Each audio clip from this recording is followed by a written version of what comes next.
So while the Treasury Secretary was in China working on that relationship, the Republicans in the U.S. were busy trying to do their own makeover. And I thought it was fascinating because they put out a report, it's kind of their own appraisal of why we lost the 2012 presidential election and didn't do so hot in congressional elections either.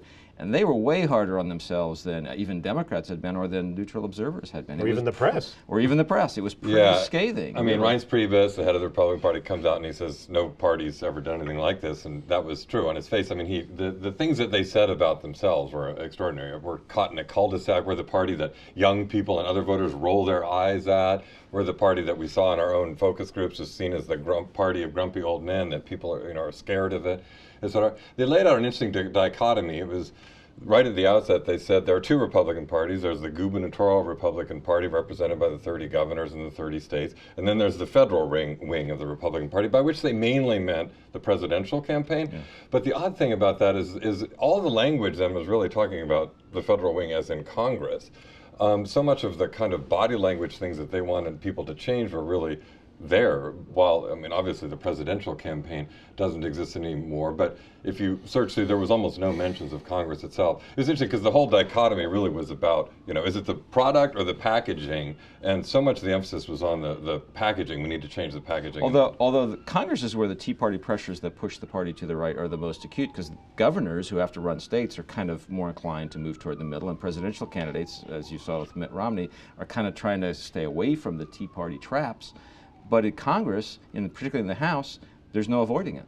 Yeah, not only that, but there's also been a lot of rejection. Like now, a lot of the people that are looking to run for the Senate, the Republican Party, particularly in Washington, is so much about its primary setting, like who they're going to face in a primary.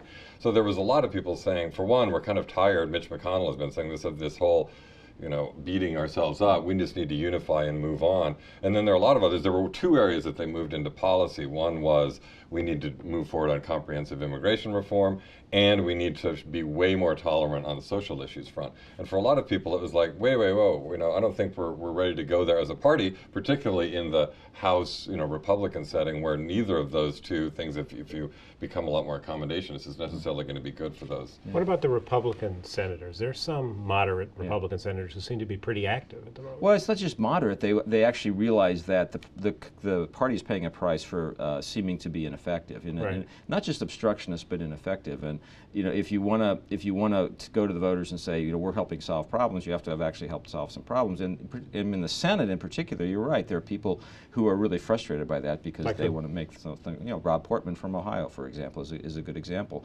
I think one of the problems that they've got, though, is that they need to find allies in the House Republican caucus, and that's going to be hard to do, because if you're willing to compromise in the Senate because your election's 4 or even 6 years off, that's not true for any Republican in the House. It also, by the way, isn't true for Mitch McConnell, who's the Republican leader in the Senate, who's up for election next year and who's worried about a challenge from the right. Yeah, there's a whole host of the senators, Republican senators, that are not looking over their left shoulder, but over their right shoulder, who are up for election next year. And Mitch McConnell in Kentucky is one of them. Lindsey Graham in South Carolina. There's a lot of that, and it's sort of a purifying force on the right. Meantime, though, the Republicans are actually winning some of these budget battles, and they're not taking enough credit, in my view, for that. They basically have preserved a lot of the Bush tax cuts at the end of the year in the fiscal cliff deal, and they've now shifted the conversation away from taxes to spending, and that's what they want to talk about. I think that there's a remarkable inability of the House Republicans to ever declare victory. Right.